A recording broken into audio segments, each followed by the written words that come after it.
Nobody here is that they appreciate hearing about human trafficking. And nobody here appreciates about hearing about defenseless and people and younger people just being abused and things of that nature. And we know that this happens. This happens. And while this activity happens on the internet, of course, where we live, I guess, in these days, in a strong way. But anyway,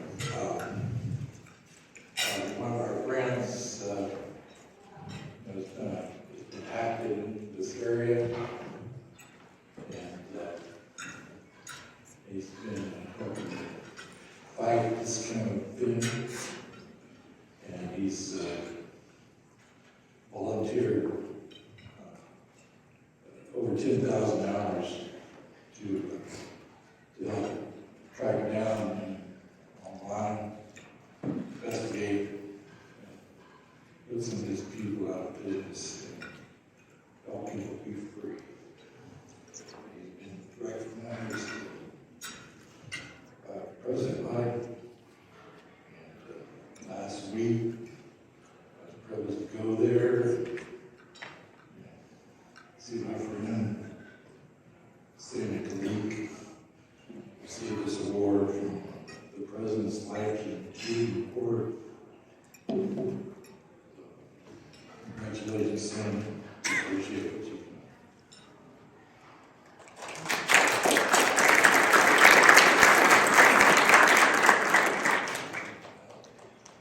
Also, we have a break panel, and we're a good buddy of mine is not going to be here.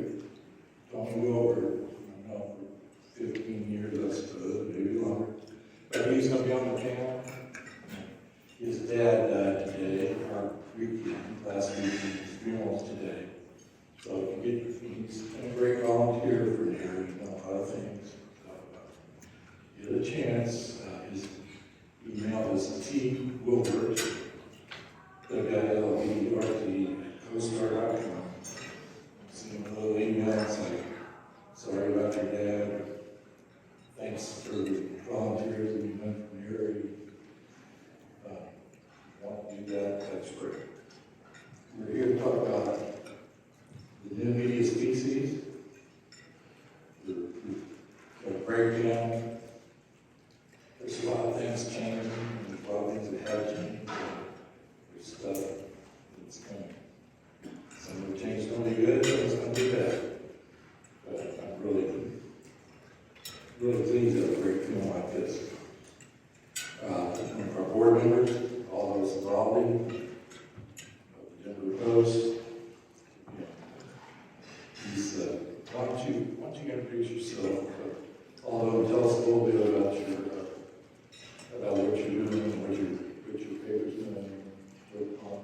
Give us a little rundown. Okay, I'll give you a quick roundup. I feel a little bit out of place being with old media, but we have had to adapt and to change, and Denver's a pretty dynamic media market. I've been at the Denver Post since late 2000, and before that I was at the Denver Business Journal. Did that for about 8 years. Then the whole .com thing was going great, and I jumped over to a website affiliated with Financial Times. Up in Boulder, they had a subsidiary that covered energy. So I did that for about 9 months. I left right at the peak of the .com bubble, February of 2000, and by December the whole thing was falling apart. So I had a former competitor, Aldo, who was at the Rocky Mountain News, who was over at the Denver Post, invited me back. And I was just very happy to make it back to a stable institution and paper. So we did well as a paper for several years. And we had kind of a boom period, probably through 06, 07. our newsroom got up to about 310 people. We were going to add bureaus in Mexico City and London, and our publisher, Dean Singleton, had these great plans. He actually built a building. So sort of the heyday for the Post, and then, yeah, it just collapsed with the financial crisis. We also had a JOA with the Rocky Mountain News. We had fought a very brutal newspaper war for several years, and so, but we're working together. Things looked good. We were going to grow, and but we also had a lot of debt, and so in the process of restructuring and bankruptcy, Dean lost control of the company to a hedge fund out of New York, Aldo Global Capital. And a lot of you have probably heard of them, but they've now assembled the second biggest newspaper group after Gannett. And not without controversy, but so initially Alden came in and they were looking at ways to kind of take old print newspapers, and we had this concept called unbolting, getting away from the print product to digital. John Payton was leading that up, but I guess it didn't move fast enough for Alden. Eventually John was out, and they went with a different model. We were going for clicks. Now we're going more for subscribers. We set up a strict paywall. And that has actually helped us quite a bit. We're kind of at the stage we're close to sustaining the newsroom. The newsroom I mentioned was 310. It is about 60 reporters now, so we're about 20% of where we were. Well, we haven't had major cuts in 5 years. But they've also, Alden's been interested in acquiring. They made an attempt for Lee Enterprises. They did acquire Tribune. So this model, on some level, seems to be working. It's not the best for newsrooms or reporters or journalists or the communities, but like I said, we've stabilized and we're there. Maybe I can get into some of the changes later, but that's just a rundown. I personally cover residential real estate and business. On the business team, we were 18 reporters when I joined and assistants. Now we're down to 3. Thanks, Aldo. We also have Sami Sparber and Axios, and she's covering real estate too. She's one of our new members, and we're lucky to have her here. So tell us a little bit about what's going on at Axios. Yeah. Hi, everybody. Is this a good on? It's a little closer.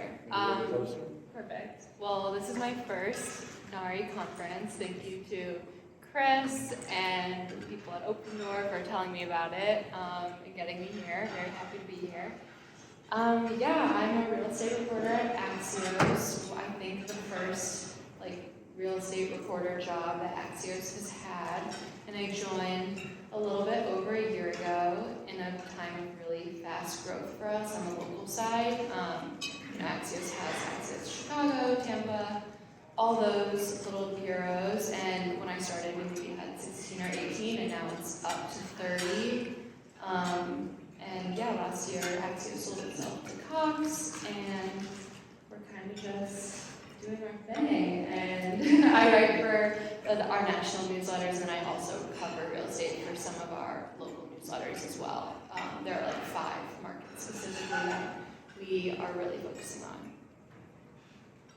Thanks. And also, Rebecca, San Juan, reporter at Miami Herald. Tell us about your gig. Hi everyone, I'm Rebecca. I cover everything real estate in South Florida, Miami-Dade County and Broward County primarily. That includes commercial and residential real estate, so it is a heavy gig.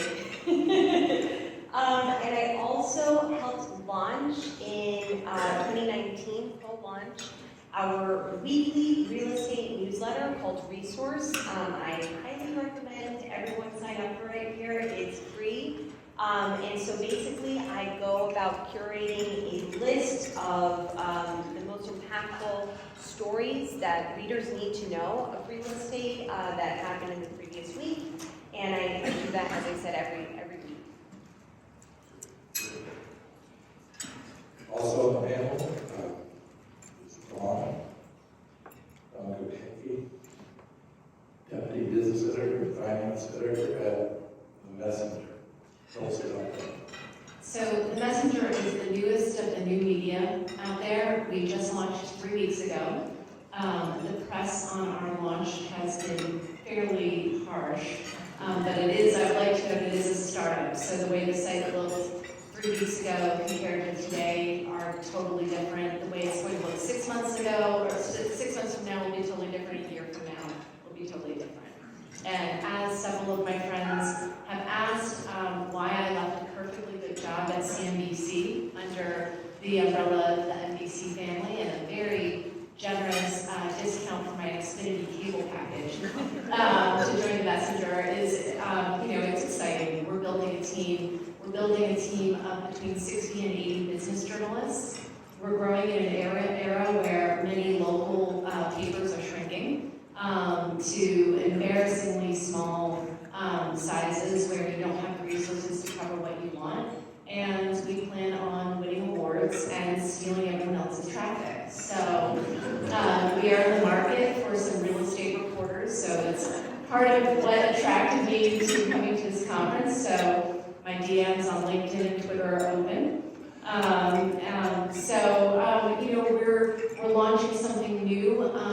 We'd like to cover the news business in a very impartial way, in a very objective way, and it's being pitched as kind of in an era where you've got Fox News on one end and CNN is a mess. That is a dumpster fire right now.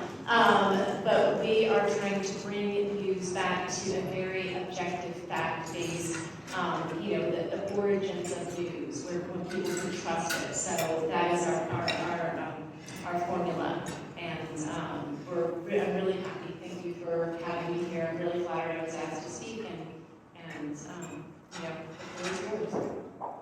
Now, Dawn, fellow president, you just started 3 weeks ago. How many people are working for you now? So I started 8 weeks ago, and I was the first hire in business. We now have an at launch. When the site launched on around May 12th, mid-May, I had one reporter who's a freelancer, Aldo. Many of you may know him. So Al is now a full-time staff. I think we have 5 reporters now and almost as many editors. By the end of August, we plan on having at least 30 reporters and editors, and by the end of next year, we'll have between 60 and 80 in business alone. So that's where we are. Yes, we're rapid hiring right now. All I do is look at resumes and have conversations with people and try to edit news in between. But you'll see our business section is launching later this month, and we'll have our own section on the site. Right now, we're just kind of like a little corner of the site at the bottom, and you'll see the kind of hefty coverage we want to do. We have plans for really deep markets and economics reporting, and then we're building out hopefully deep real estate reporting, retail, food industry, aviation, travel, all of it. It's going to be a full, hefty business section. Can you tell us a little bit more about the real estate coverage you're planning? Yes, yeah. We're looking for at least 3 real estate reporters, some with a specialty in commercial real estate. Some of you here may be already very aware of what we're looking for. We're looking for someone who can cover residential real estate and look at it holistically. It's a national beat. It's not a region specific. And we do want someone who can cover the fun stuff, the most expensive house in Beverly Hills right now, the kind of celebrities for buying, selling, those kind of things, because everyone loves reading that. Everyone wants to see what Billy Joel's mansion in the Hamptons looked like. I know I looked at all those photos. So we want a mix of intense, real coverage, breaking news, things that can win awards. And with residential coverage, we're going to want to look at housing markets, housing affordability, mortgage rates. We'll have the economics team will supplement that coverage with coverage of rates, interest rates, and things like that. But we definitely want someone, strong reporters in both areas. Well, it's been a while since we've seen such an aggressive startup at that level, that manpower, person power, whatever. And that's very good. What about the rest of it? How would you react to seeing this pretty aggressive launch at the Messenger? I think initially we viewed some of the online publications as threats, but over time, in Denver, or at least the Post, we've been able to aggregate some of them into our product. So Chalkbeat, we run their content. They cover education. Denver Business Den is a formidable rival on the business side, especially with real estate transactions and legal actions, lawsuits. So they probably doubled our capacity in terms of, they do a lot of our business stories now. So that's actually good for us if we can work agreements with some of them, use their content, and it benefits them. We still have either the first or second largest media website in Colorado, so we still get a lot of traffic compared to other publications, especially startups can have a hard time getting the recognition. So it's been mutually beneficial.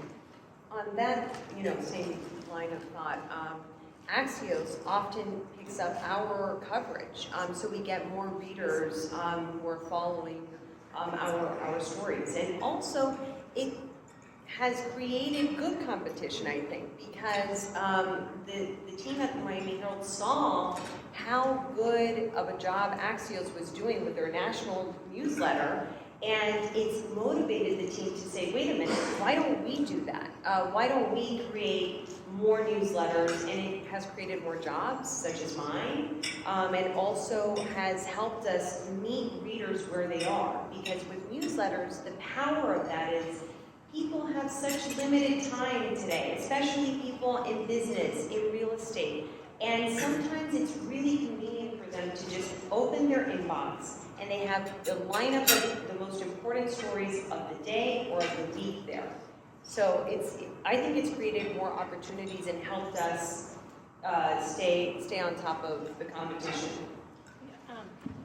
I would second that as well. I think that with the new media landscape, it's not just about actual new media like my company, but it's about ways to deliver news to readers that meets them where they are. So I remember so many times I've turned my nose up at something that later turned out to be like a big thing, like Instagram stories. Who thought that news delivered on Instagram would be a thing? But it's a major driver of traffic for a lot of sites now.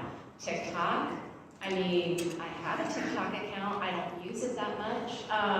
So these are things that tools where readers have such a competition for their time, not just with news outlets, because there's so many more than there used to be, but also streaming and all sorts of things, and TikTok, Instagram, Twitter, where there's competition for their time, so you have to be out in front where they are.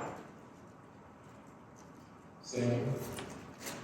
Well, I'd love to hear some of this praise for Axios. I think that, Axios runs a pretty nimble operation. These are really teams of 2 to 3 people writing all of these newsletters. A lot of them come out every day, so you can't cover a whole city with 2 people. So we do like to highlight and add on to and curate the best of the local coverage in our market. So I'm happy that that's working out well. And I think that when it comes to the newsletters and speaking Axios' language, like these are smart, busy people and their time is valuable, time is money, and we want to meet you where you are and provide you something useful and helpful and smart. And so what I love about the newsletters is we think a lot about the mix. Like, we have our one big thing, which that'll be like the newsiest story. We always like to get a data viz piece in there, something that speaks for itself with the numbers. And then we do put a card in there that's like your fun, Herald, or Wall Street Journal mansion, kind of, we call it a card in the newsletter, because people like the mix, and it's a package. We think about it as you're opening your email, and you're gonna get all these different things, and it's gonna be in a fun, smart, brief, Axios way. I guess, going back to what Aldo started off with, in a lot of ways, you think back to earlier career and places you've worked. Newspapers were kind of the thing. Opening bureaus, newspapers opening bureaus in South America, Middle East, all this stuff. Major expansion mode in the 80s and 90s. And it's really dominated by it.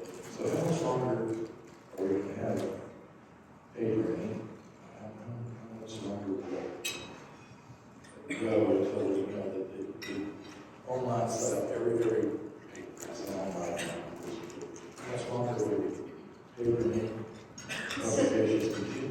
This has been debated. I was business editor of the San Antonio paper, and their circulation dropped from, I don't know, like over 300 and some thousand to like under 100 when I was there. Not over those 2 years, but over like maybe 15 years or so. The thinking is that you will always have a print paper of some sort. Some people like that tactile feel. I miss having the Wall Street Journal prints. I miss stories because now they're curating stories for me, and I don't always get to see like some odd, fun story I used to like reading. So the thinking is there will always be some sort of a print paper for most, especially big national dailies, but a majority of the readers will be online. And also, back to your point, I was an intern at the Allentown Morning Call so many years ago, I really don't want to say. It was 92, and an editor had come back from a new media journalism conference, and he's like, you know, there will be a day, like not that long from now, where we're not going to read on paper. We're going to read these on these like tablet things. And we were all like, no way, no. So who knows how we're going to read the news in another 10 years, especially with everything going on. I don't want to run your AI thing, but everything going on, you know, new developments and technology, who knows. But the thinking is that we'll always have some, but it will be a very, very small percentage of the readers. To add to that, I would say that what's important to note is although the platform is changing for how we're getting the news out there, and we're even adding more platforms such as the newsletter, such as podcasts. It's important to know that although the platform is changing, it doesn't mean that the newsroom is going away, right? Because a lot of these newsrooms, such as the Miami Herald, we're a legacy newsroom. We have a trusted following. People trust us to give them the accurate, fair news that they want. So it's not about, okay, well, if there's no print, does that mean that there's no Miami Herald? I think it's more about if readers are looking to find us more online, fine, we're gonna need them online, maybe have something of print on the side, but maybe we'll invest more when it comes to the online platform. It just doesn't mean that we're going away. But of course, in a way, there hasn't been a big change. But Miami Herald just has a beautiful building in the bay, and they've changed.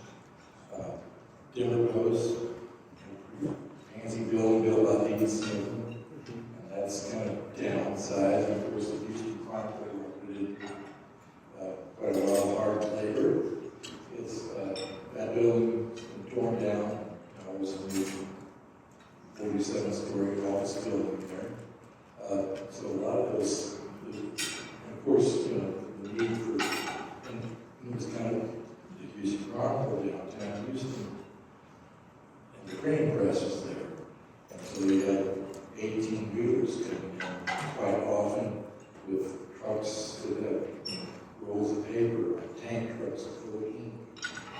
more simplistic, and those things have kind of changed in there. Yes, we have newsrooms, but people can go to workplace, some newsrooms, come in 3 days a week, or they do it from home, you got your laptop, you can work anywhere.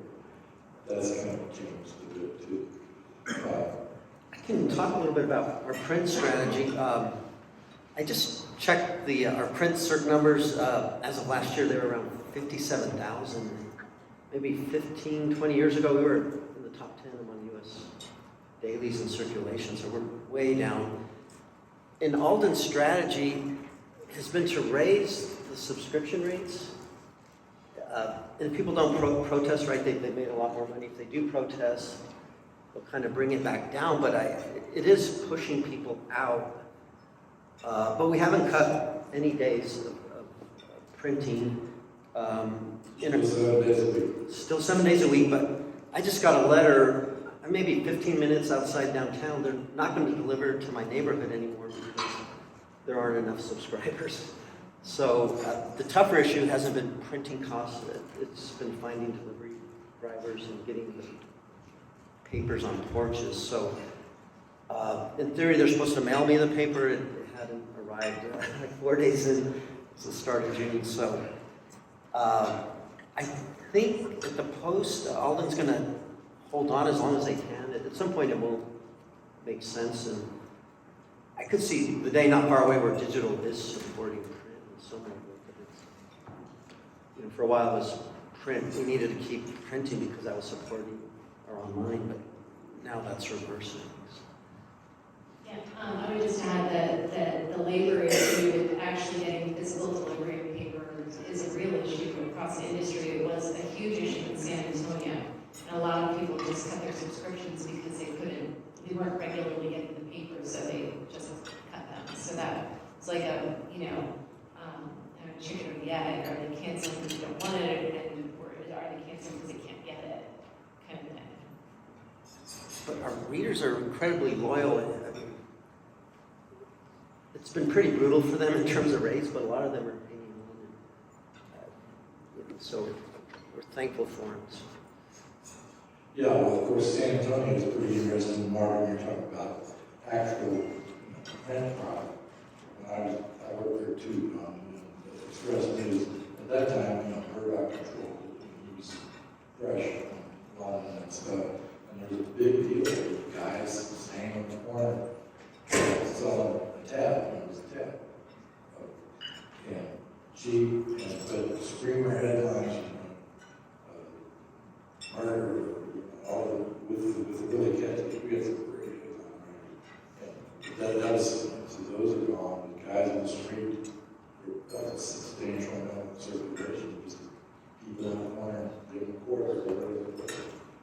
That's, yeah, good. I'm sorry, it's constant. I don't feel sorry. I love it. You can see all of it. But anyway, that's another area I want to talk about. EGS we're talking about a lot, and we've talked about it here before in terms of how to buy real estate. The AI, artificial intelligence.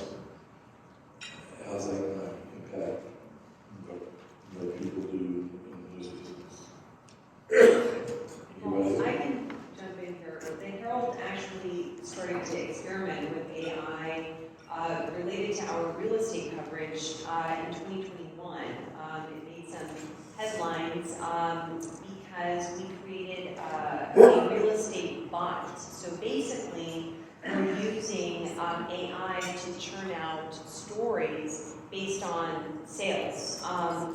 The challenge with that is that AI does not really pick up the significance of certain sales, and it doesn't provide context or the writing style that we expect from all of our content at the Herald. So it's the reason why we created that, or why the company wanted to go with a real estate bot that just would publish and create these short stories that said there was a $6 million sale in Miami Beach, was because the company noticed, wow, real estate coverage is really hot for our readers. We want to lean into that.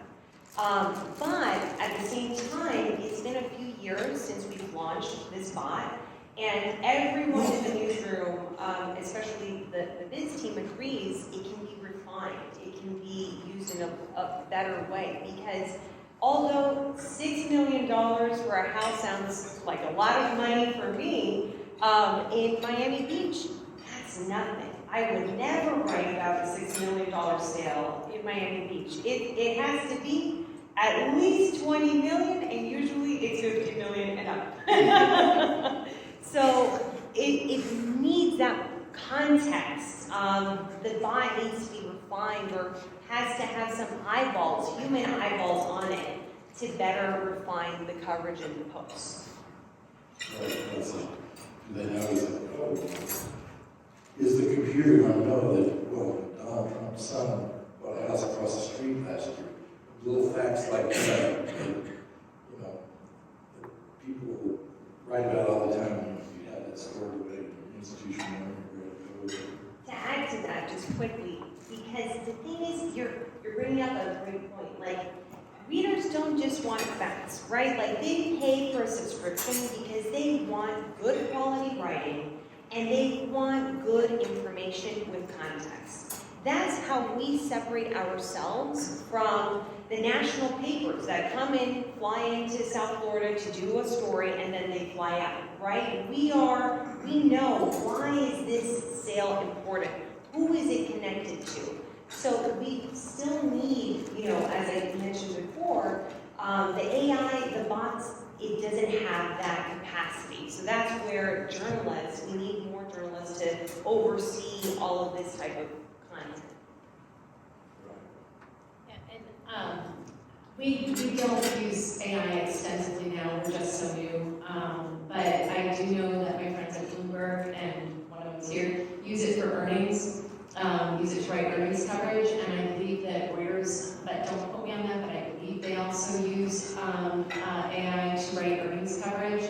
So these are fairly formulated things, like it beat estimates, revenue grew this much, et cetera, et cetera. So it is being used, and it is probably taking some journalism jobs in that way. But I do agree also.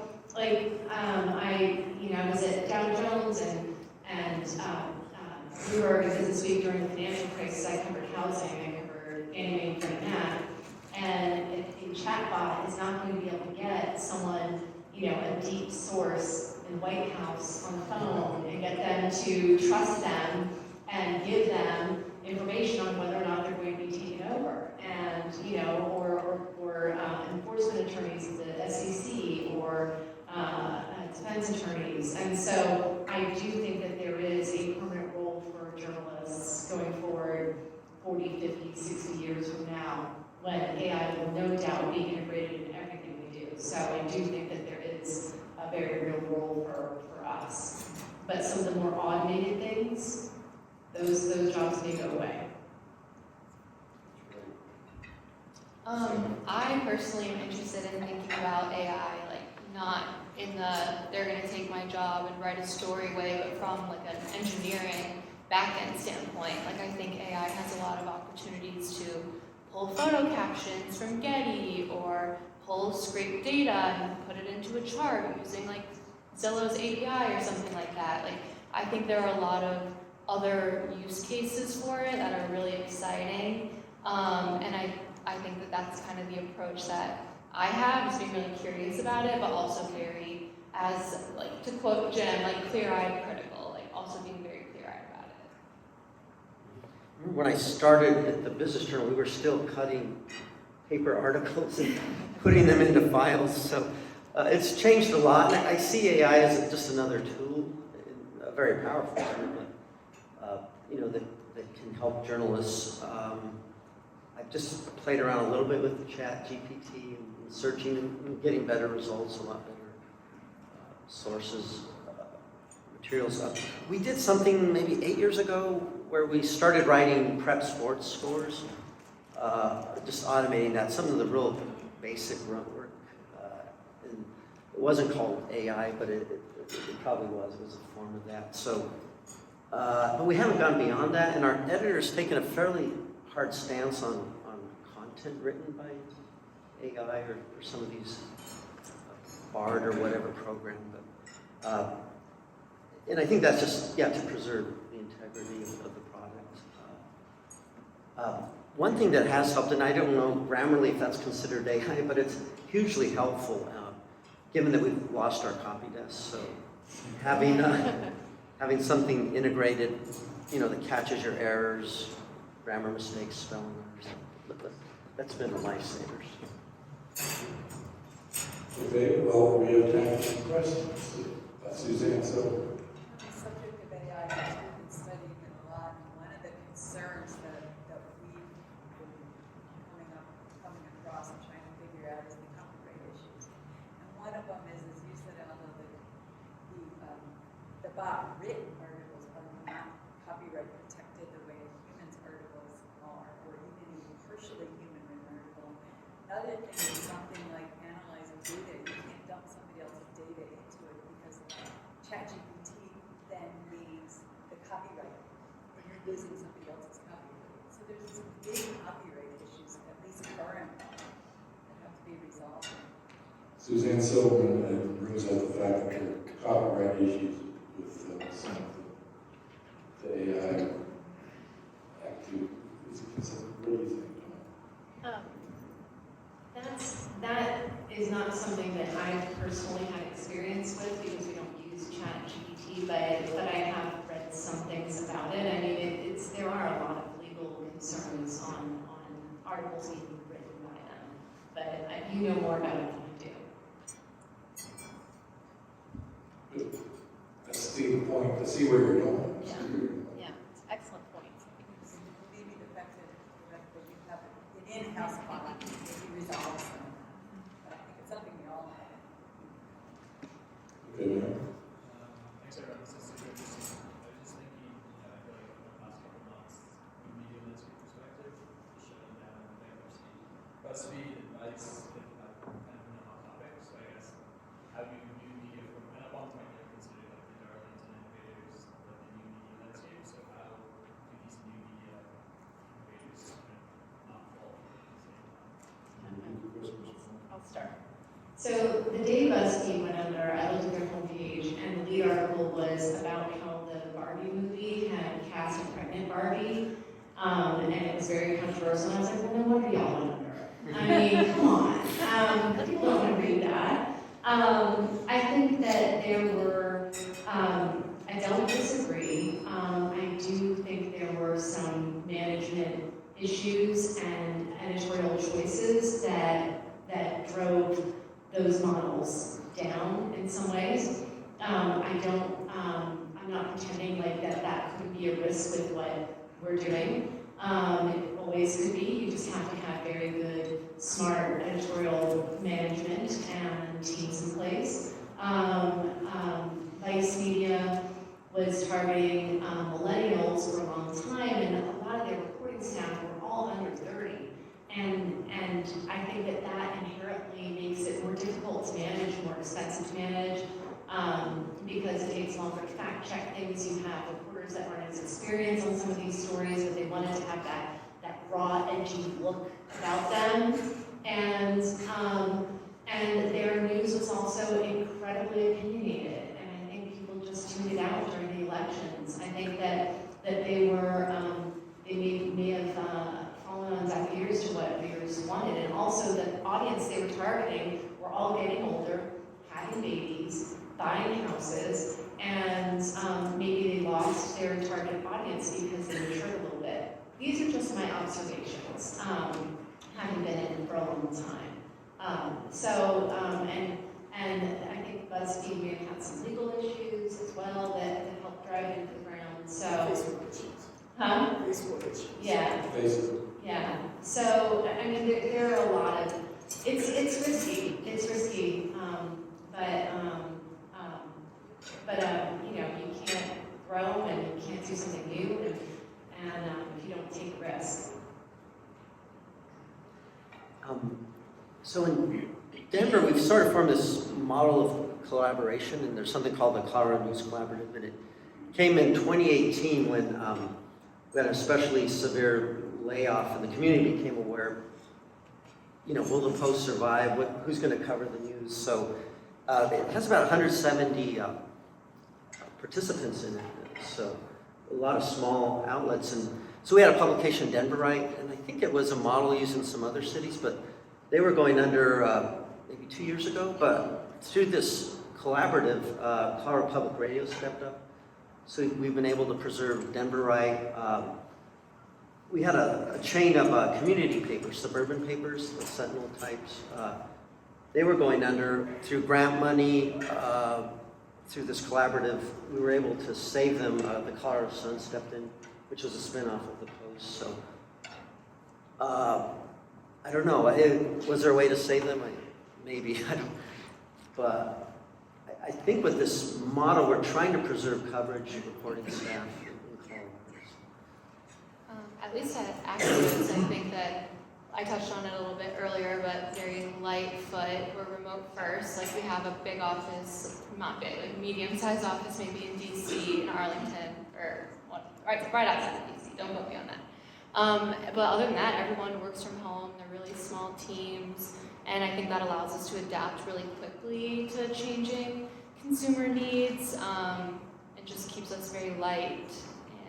Also just being very thoughtful about hiring and not getting ahead of ourselves and bringing on a lot of people who we wouldn't be able to sustain. Just having a lot of trust in the leadership to make those calls. Okay, all right. Sami Sparber with CandyStart.com. I wonder if any of you can address sponsored content. In legacy media, it would have been advertorial, and it would have been terribly written copy that was pretending to be real copy. But nowadays, I think sponsored content has gotten smarter.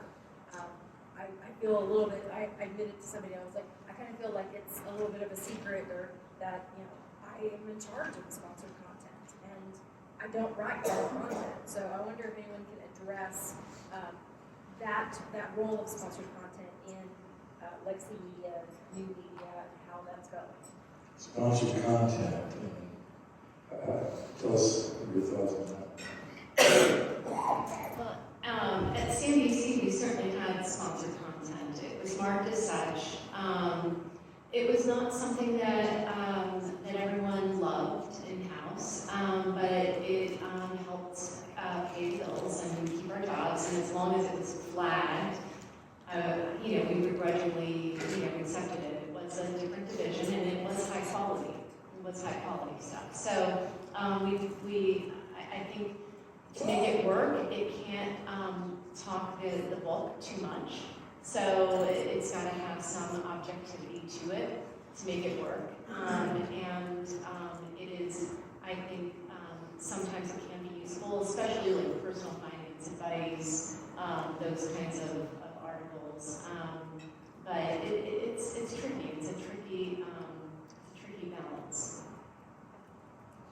A long time ago, we had a NAREE policy president was highly interested in what we call it advertorial back then, and he kind of led a campaign. Brad led a campaign about this is not a good idea. NAREE doesn't like it. We don't approve of it, and things like that. And back a couple of years ago, at the general membership meeting here in Miami, I said, well, maybe the board, Jeff, maybe the board, if you would call us, maybe the board needs to think about having a little resolution or something about the policy of impacting these automatic robot things, creating news items, and having came on to me because I know some guys that old reporters that they Social Security and their newspaper pension didn't cut it, so they freelance, and if they could write, they could make $300 or $400 extra bucks a month, writing little briefs about apartment sales or whatever. And that. So I hate to see machines take away those jobs. And I think maybe we do as NAREE does have a resolution about we appreciate, what panels, mission orders can bring to the table. And in terms of due judgment and things like that, that doesn't happen all the other places with the machines. Next, could do. Were any of the panelists have thoughts about what ownership model works best for new media? Having maybe an individual who maybe ownership of it versus private equity versus maybe some of the worker-owned models that we've seen in recent years. Obviously, you have a variety of different structures for your various publications, but just thoughts about what works. Maybe what doesn't. Sure. I've worked for billionaires. I've worked for publicly traded companies, and I've worked for privately owned. And the billionaires are great in a lot of ways, but Michael Bloomberg did not allow coverage of his campaign or his wealth, and so the billionaires can interfere with coverage of them, and if they're big enough, that can be a problem. Bezos, according to my friends at the Washington Post, is not interfering with their coverage of him or Amazon. So that seems to be great. Private equity, that model seems to be the harshest. That seems to result in the most job cuts. That seems to result in the biggest bloodletting and then flipping it so they can get a quicker profit. So that's been controversial. And publicly traded companies are fine. They seem to reinvest. I mean, NBC Universal is a wonderful, big, huge company. What was nice about it, it was a conglomerate. So if there was weakness in one sector, another sector would offset it. But then during the pandemic, there was weakness in the entertainment sector, and news was actually offsetting, helping to offset it. So it's a mix. We have private investors in Messenger, and they believe in our vision, and a publicly traded company might not, you can't launch a startup with a publicly traded company because they want regular earnings, they want dividends. At Hearst Corporation, I believe Hearst is privately owned, and the family liked to take their share of the profits. So they weren't reinvesting back in the company at all. So that's also, but then you see the New York Times and the Washington Post, and those families really invested in the product. And so, I think it just depends on who the owners are, but private equity does seem to be like the scariest model for our industry. This is true. Dawn, I know none of our people are freelancers. Before we go, can you give us, are you taking freelance? We are. The first freelancer I reached out to was my friend Oshra, which I think a lot of you know. She's been freelancing for us. Tom Lowry is going to be running our real estate coverage, and we are looking for smart freelancers of every kind. So, as I said, we're so new I don't have business cards, but I'm easily reachable and would be happy to put anyone in touch with Tom. Great. Okay, panel, thank you very much. You guys are great. Really good being here. We appreciate your time and thoughts. Thank you. Thanks, Rob.